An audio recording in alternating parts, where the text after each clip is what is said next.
Bienvenidos estudiantes a la primera clase online de física relacionada con la unidad 1 que es de movimiento rectilíneo uniforme. Esperando que todos estén bien en sus casas con respecto a esta emergencia sanitaria relacionada al coronavirus. Esperando que todos estén bien, estén estables, sus familiares también. Voy a dar comienzo a esto, que vamos a trabajar a distancia y espero que ustedes también pongan harto de su esfuerzo y su motivación para que trabajen desde las casas las guías que les vamos a estar enviando.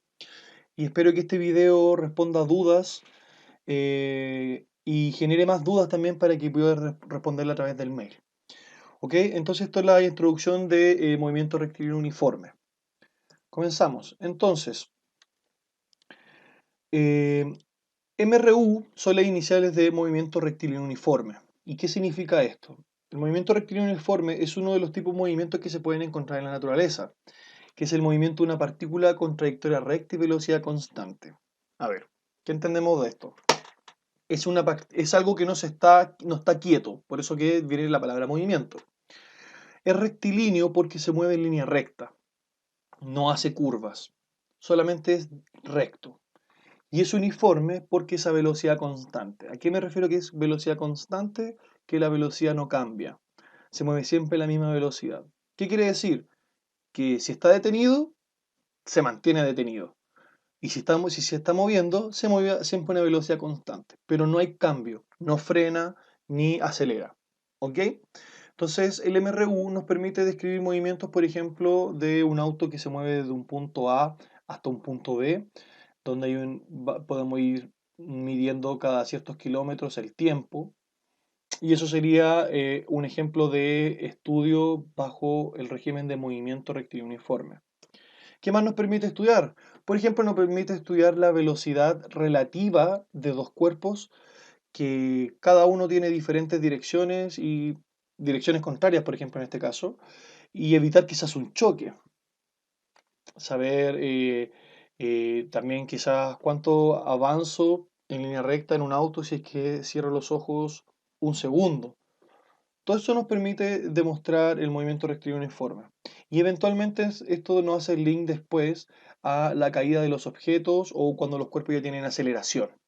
¿Ya? Entonces, esto no es movimiento rectilíneo uniforme, pero son las bases que sirven para explicar los movimientos de las caídas libres de los cuerpos, los lanzamientos verticales, los planetas, etcétera.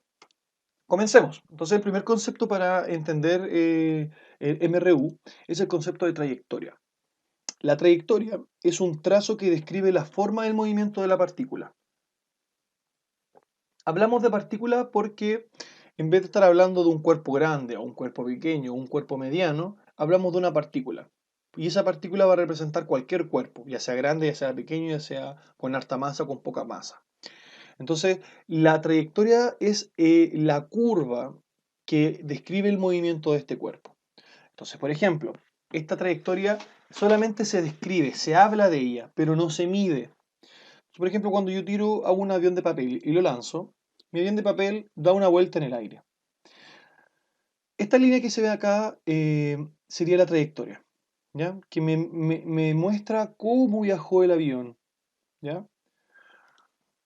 Cuando alguien le pega a la pelota de fútbol describe ese movimiento con esa trayectoria, ¿ya? Nosotros solamente hablamos de la trayectoria y la describimos. Decimos que quizás da una vuelta, es recta, es zigzag, ¿ok? Pero no hablamos, no medimos, no hablamos de cuánto mide, ¿ya? Eso no es trayectoria, solamente la trayectoria es la descripción de cómo se movió. Entonces, por ejemplo, cuando describen el movimiento de la Tierra respecto al Sol, es una trayectoria, ¿ok? Para poder explicar el MRU, nosotros necesitamos orden, en cierta forma. No podemos hablar de un sistema caótico, tenemos que hablar de orden, tienen que estar todo ordenado. Y para tener un orden, hablamos de algo súper importante que es el sistema de referencia. ¿Ya? En física nosotros ocupamos como sistema de referencia dos ejes coordenados que se le llama el eje X y el eje Y, y un punto de origen que se le llama O, que nos permite describir el movimiento en las direcciones que me dicen los ejes. También se puede agregar un tercer eje que requiera la tercera dimensión. O sea, esto sería un ancho y esto sería un alto, faltaría el largo, y esa sería la tercera dimensión. Entonces, estos ejes me ayudan a estudiar los movimientos porque tenemos referencias con estos ejes, ¿ya? Entonces, cuando alguien está subiendo, por ejemplo, por una escalera mecánica, la persona que está abajo y que no está subiendo la escalera, esa persona ve que está subiendo, se está alejando en cierta forma de esa persona.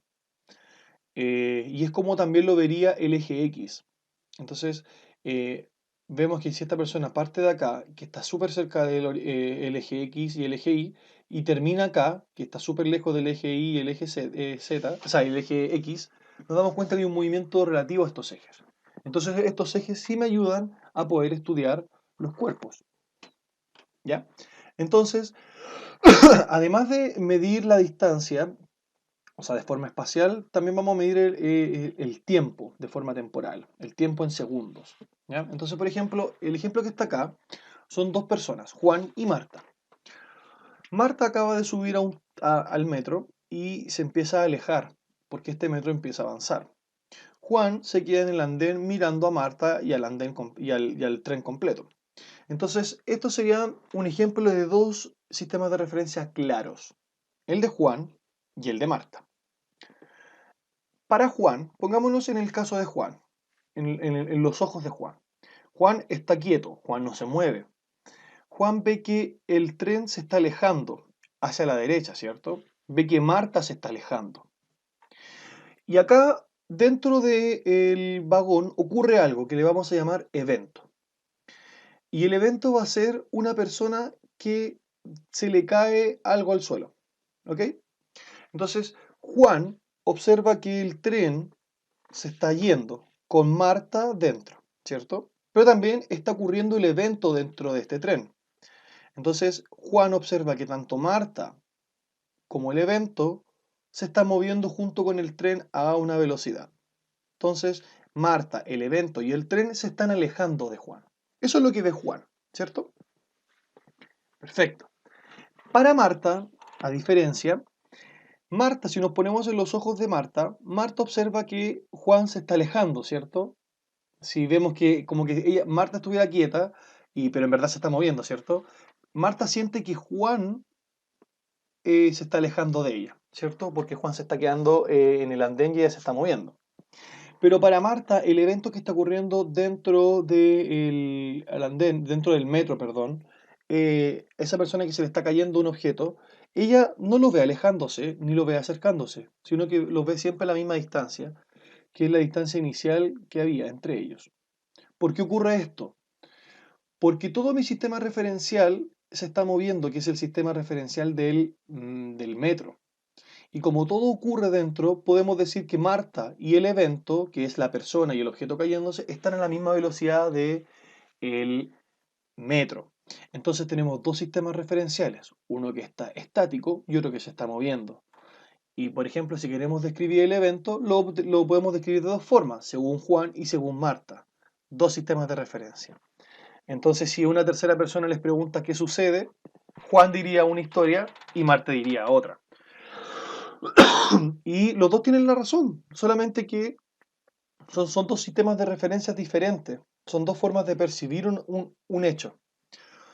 Entonces, otro ejemplo es una persona que está arriba de un skate moviéndose hacia la derecha y tiene una pelota en sus manos que la lanza hacia arriba y vuelve a su mano por efecto de la gravedad. Para la persona que se está moviendo, en el skate, la pelota sube y baja, ¿cierto? Según sus ojos, que él mira que sube y baja. Pero si una segunda persona se para, se detiene a ver cómo esta primera persona se mueve, sabemos que esta persona está quieta y la otra persona que está en el skate se mueve, la persona que está quieta no ve que la pelota sube y baja, sino que la pelota describe esta trayectoria, que esta trayectoria se le llama parabólica, ¿ya? Como los lanzamientos de bala o de cañón, ¿ya? Ese tipo de trayectoria se llama trayectoria parabólica y esta persona la ve así. Entonces, ¿cómo es posible que la persona que está andando en el skate vea que la pelota sube y baja, pero la persona que está quieta vea que la pelota tiene una trayectoria parabólica? Y aquí empieza a tener sentido los sistemas de referencia. O sea, la persona que A ve la pelota de una forma y la persona B la ve de otra forma. Y los dos están describiendo la misma pelota y el mismo un movimiento en el mismo instante. Entonces es importante aclarar siempre cuando hablemos de un movimiento rectilíneo uniforme cuál es el sistema de referencia. ¿Ya? Generalmente se ocupan los ejes ordenados como lo vamos a mostrar acá. También podemos ocupar como sistema de referencia un andén. O también podemos ocupar un sistema de referencia una persona arriba de un skate. ¿Ya? Entonces se va entendiendo un poco más lo que es el sistema de referencia. Y ahora a partir de este sistema de referencia, que es tanto física como temporal, vamos a encontrar ciertos conceptos. El primer concepto es el de distancia recorrida, que es la medida de la trayectoria, la medida de la longitud. ¿Cuánto mide esa línea si yo la dibujara? ¿Ya? Como yo estoy midiendo una longitud, esto es un escalar, o sea, quiere decir que siempre es positivo. O sea, la distancia recorrida es un escalar, o sea, la distancia recorrida siempre es positiva. Un ejemplo claro es cuando yo en Google Maps quiero moverme desde un punto A hasta un punto B y me tira que este es la trayectoria. O sea, primero avanzo un par de metros, doblo a la izquierda, después doblo a la derecha, de forma recta, después llego más adelante hay una curva, describo la trayectoria. Pero cuando ya quiero hablar efectivamente de la distancia recorrida, le digo, mido todos estos puntitos, por así decirlo, y me doy cuenta que son 4,8 kilómetros. Perfecto, entonces esa es la distancia recorrida. ¿Ok? Siguiente concepto, la posición. Algo súper importante, chicas y chicos, la posición.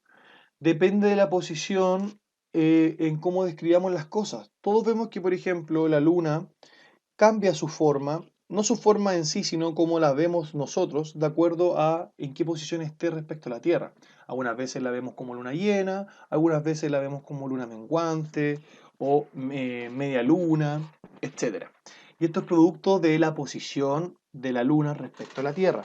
Como esta va cambiando, tiene efectos, tiene consecuencias en la descripción del movimiento. Y lo primero que vemos es el vector posición, que es un vector que nace desde el origen del sistema de referencia, ¿ya? Desde un punto, y llega a donde se encuentra el cuerpo. Entonces, por ejemplo, si nosotros tenemos como sistema de referencia el rincón de mi pieza, que consta de estas tres líneas, claro, y vemos que hay una mosca andando dentro de mi pieza, en un instante en que yo la miro, la mosca está pasando justo acá. Entonces, en ese instante, solamente para ese instante, en ese segundo específico, el vector posición nacería de mi origen, que es O, y llegaría hasta él. Entonces, si esta mosca se empezara a mover para todos lados y yo quisiera, en mi mente viera el vector posición cómo variaría, cómo cambiaría, me doy cuenta que el vector posición se mueve junto con la partícula, que en este caso es la mosca. Entonces, si la mosca empieza a moverse así, empieza a hacer este tipo de trayectoria, el vector posición la sigue para todos lados. Nace del origen y llega a donde se encuentra la mosca en este caso. A ver, para que la trayectoria no sea tan molesta, la vamos a sacar y vemos que el vector cambia de dirección, cambia de sentido y también cambia de módulo dependiendo de la posición que esté la partícula. ¿Ya? Entonces el vector posición depende estrictamente de dónde se ubique la partícula respecto al sistema de referencia. Es por esto que si tenemos más de un sistema de referencia ya todo nos cambia, porque un sistema de referencia va a tener un vector posición, pero el otro va a tener otro diferente y van a describir de diferentes formas el mismo movimiento. Entonces es importante tener solamente un sistema de referencia. Siguiente concepto, el de desplazamiento. Notemos que el vector posición lo denominamos R, ¿ya? Y el vector desplazamiento lo denominamos triángulo R, como se observa acá. En física, ese triángulo en verdad es la letra griega delta, la cuarta letra del alfabeto. Alfa, beta, gamma, delta. La letra delta significa variación, cambio. Siempre que yo pongo acá un triángulo, significa que hay una variación, hay un cambio. ¿Ya? Em, entonces, por eso que llamamos cuando hay un cambio de posición, un cambio de R, una variación de R, es porque hay un desplazamiento. Entonces, el desplazamiento es un vector que nace desde el punto de partida del movimiento, cuando comienza a moverse este cuerpo, y termina ese vector en el punto que llega, que finaliza, que para de moverse. Entonces, este vector, como vector, tiene las cualidades de tener dirección, sentido y módulo, como lo explicamos. Entonces, un ejemplo claro es cuando yo saco a pasear a mi perro a la plaza y ocupo como referencia las calles que tengo a mi alrededor, que son justo perpendiculares unas con otras. Entonces ocupo estas calles como referencia para hacer mis ejes y yo soy el origen de este sistema de referencia. Entonces mi perro, en un instante yo miro el reloj y me doy cuenta que son las 1:15 y mi perro está en esta posición. Entonces imaginariamente saldría un vector desde nosotros y llegaría hasta el perro y ese sería el vector posición 1, o sea, la posición de nuestro perro en el instante 1. Pasa un rato y vemos que nuestro perro se está moviendo y mido la posición del perro 3 minutos después. Y vemos que el perro ya no está en la misma posición, se movió.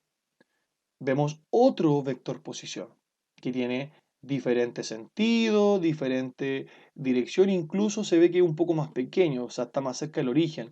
Como que en cierta forma como que mi perro se acercó, porque yo soy el origen, se acercó a mí. Entonces hay una diferencia entre la posición 1 y la posición 2. Para saber cuánto varía esa posición, que es lo mismo que hablar de cuánto se desplazó este perro, mi vector de desplazamiento va a nacer desde el punto inicial y va a llegar al punto final, como se muestra acá. Entonces, obviamente, mi desplazamiento, que es este vector verde que vemos acá, la dirección y el sentido y el módulo de este vector va a depender directamente de las posiciones iniciales y finales. Pero como les comenté anteriormente, el desplazamiento es la variación de posición, ¿ya? También se podría ver este vector como el resultado de la posición final menos la posición inicial. Recordemos que en las propiedades de los vectores, las operaciones con vectores, yo cuando sumo, cuando me sale una resta, por ejemplo, la única diferencia es que yo estuviera sumando la versión negativa de ese vector. Y cuando hablo de una versión negativa del vector, simplemente estoy hablando de que cambia el sentido. Entonces aquí observamos que el vector 2, el R2, apunta hacia allá, ¿cierto? Pero en la segunda parte, cuando ya queremos sumar su negativo, que es lo mismo que restarlo, ya no apunta hacia arriba, sino que apunta hacia abajo. Perdón, me refería al vector R1. El vector R1 es el que apunta hacia arriba. Pero después cuando ya lo restamos, está apuntando hacia abajo. Entonces yo coloco primero mi vector R2, después le sumo la versión negativa de mi vector R1, que nace desde donde termina el anterior, por eso. Y finalmente el vector resultante, que es el desplazamiento, que es exactamente al igual que teníamos acá. Nace desde el primero y termina en el último. ¿Ok? Entonces esta es la forma de sumar vectores. Si tienes alguna duda con respecto a cómo sumar vectores, envíame mail, por favor, un correo y discutimos y te enseño mejor cómo sumar, si tienes alguna duda. Entonces seguimos. Siguiente concepto es la velocidad. La velocidad es la razón entre la distancia recorrida y el tiempo que demora en recorrerla.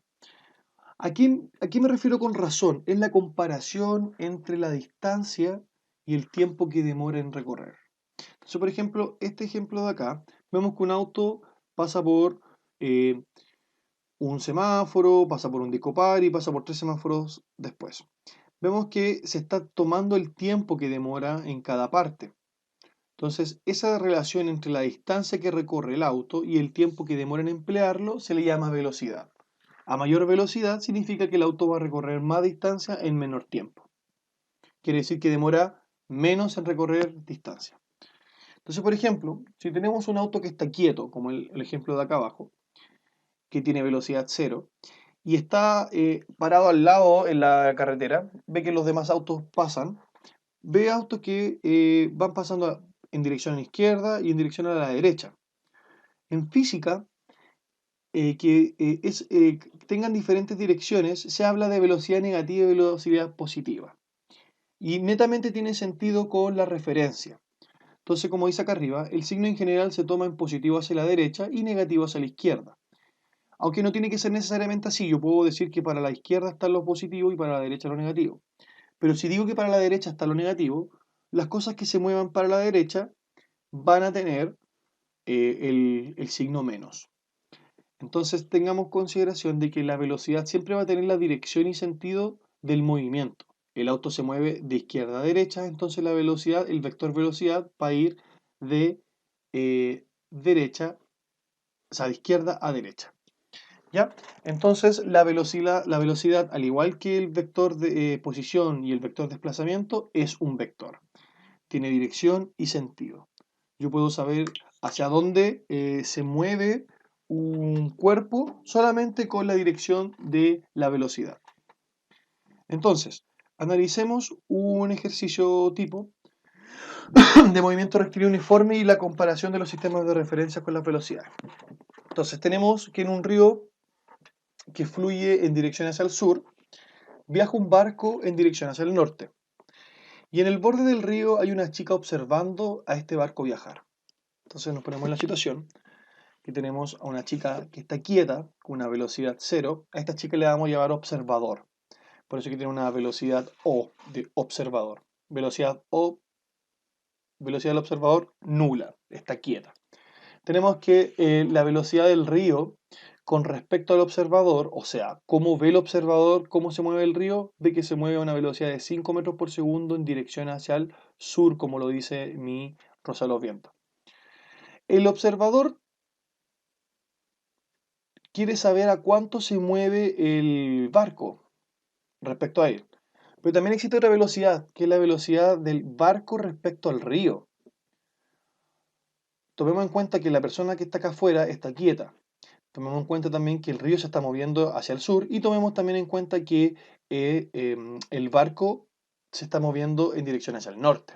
Tenemos tres clases de movimientos y estamos ocupando como sistema de referencia tanto el observador como al río mismo. Entonces, ¿a qué me refiero con esto? La persona que está afuera quieta ve que el río viaja a una velocidad de 5 metros por segundo.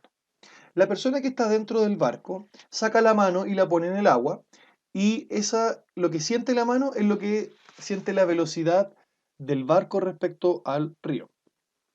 Entendamos algo. El barco y el río viajan en direcciones contrarias, ¿cierto? Entonces, si acá, por ejemplo, yo viera otro barco que va en dirección hacia el sur, la misma dirección que toma el río, yo vería que cada vez me estoy acercando más al barco, ¿cierto? Cada vez me estoy acercando más al barco porque viene en dirección contraria, ¿cierto? Como cuando estamos en el metro y vemos que se acerca el otro metro en el otro sentido. Entonces, de esa forma. Entonces, claramente, la persona que saca la mano em, y siente el agua pasar a través de ella, siente que está pasando el agua a 7 metros por segundo. Y esta es la velocidad que siente el río respecto al barco o el barco respecto al río, 7 metros por segundo. Entonces, la pregunta es, ¿cómo ve entonces el observador que se mueve el barco? ¿A qué velocidad realmente ve?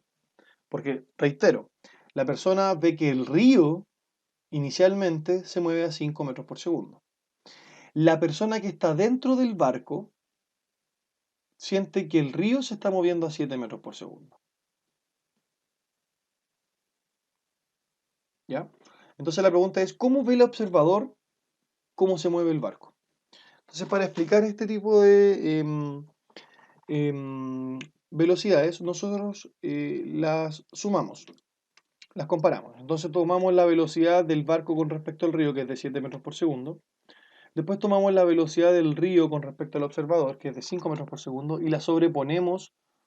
En realidad simplemente es como sumar.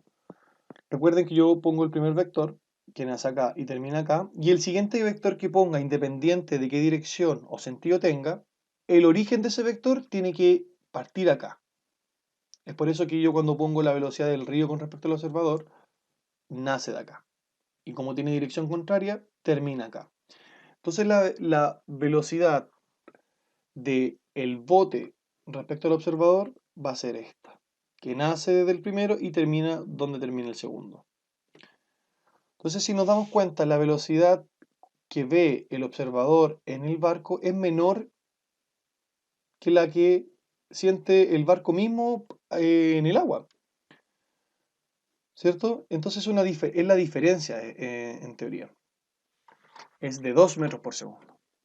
Entonces, esta persona vería el barco más lento. Entonces, a ver, voy a explicarlo de nuevo, para que no haya dudas. La persona que está dentro del barco siente que el río se está acercando a él, ¿cierto? Y es netamente porque van en direcciones contrarias. Cuando yo voy en la carretera y veo un auto que va en dirección contraria, cada segundo que pasa, que avanza, yo lo veo cada vez más cerca. Entonces, la persona que va dentro del barco siente que el río va con respecto a él a 7 metros por segundo. ¿Ya? O sea, si tomáramos que el sistema de referencia del barco está quieto, veríamos que el río está avanzando a 7 metros por segundo. Acá tenemos un observador quieto y ve que el río está avanzando a 5 metros por segundo. Entonces la persona que está dentro del barco ve al río más rápido que la persona que está quieta. ¿Ya? Y es netamente porque van en direcciones contrarias. ¿Ya? Entonces tiene sentido que la persona que está afuera vea el barco más lento, porque el barco está tratando de ir en contra de la corriente. ¿Ya? Recordemos que el río baja hacia el sur con 5 metros y el barco está intentando subir en contra a una velocidad. Por eso que la persona que está afuera lo ve más lento. ¿Ya? ¿Qué pasa si cambiamos el ejemplo? ¿Cómo lo cambiamos? Ahora el río se mueve en la misma dirección, en el mismo sentido que el barco. Perfecto, se mueve en el mismo sentido. ¿Cómo crees tú que debería... adivinemos entonces cómo creemos que el observador vería esto? Como el río inicialmente ya se está moviendo hacia el norte, si el barco estuviera quieto, el barco sería arrastrado por el río a la velocidad de 5 metros por segundo. Pero si yo prendo el motor, enciendo el motor del barco, el barco ya va a empezar a moverse además de lo que se mueve el río, ¿cierto? Entonces tenemos que están en la misma dirección. Entonces en este caso, si comparamos, colocamos la velocidad del barco con respecto al río, colocamos la velocidad del río, que como tienen la misma dirección es como que se estuvieran sumando. Y de aquí viene esto, que por eso que cuando las direcciones apuntan al mismo origen, o sea, cuando las velocidades, los vectores de velocidades apuntan hacia el mismo sentido, se suman como si fueran positivos, pero se apuntan en diferentes direcciones y se empiezan a restar. En este caso apuntan los dos al mismo sentido, entonces mi vector, mi velocidad que va a observar la persona que está afuera va a ser mayor ahora. Y tiene sentido porque se suma la velocidad del río y la velocidad de el barco. ¿Por qué se suman? Porque van en la misma dirección. En el ejemplo anterior no se sumaban, sino que se restaban y por eso que me daba una velocidad menor. ¿Ok? Entonces aquí es un ejemplo claro de cómo un observador explica un hecho. ¿Ya? Entonces podemos tener un observador acá quieto o podemos tener un observador que se está moviendo acá en el barco. ¿Ya? De todas formas, se tiene una velocidad relativa, por así decirlo. ¿Ya? Entonces, chicos, espero que con esta clase ya haya aclarado un poco más de dudas. Si aún tienen dudas con respecto a este ejemplo, mándenme consultas a mi mail a jorgecurtenj@gmail.com. Les voy a mandar una guía de ejercicios con respecto a MRU, que tiene sentido, o sea, que tiene relación con lo que acabamos de ver. ¿Ya? Así que espero que les vaya bien, trabajen, motívense y cuídense mucho. Que estén bien.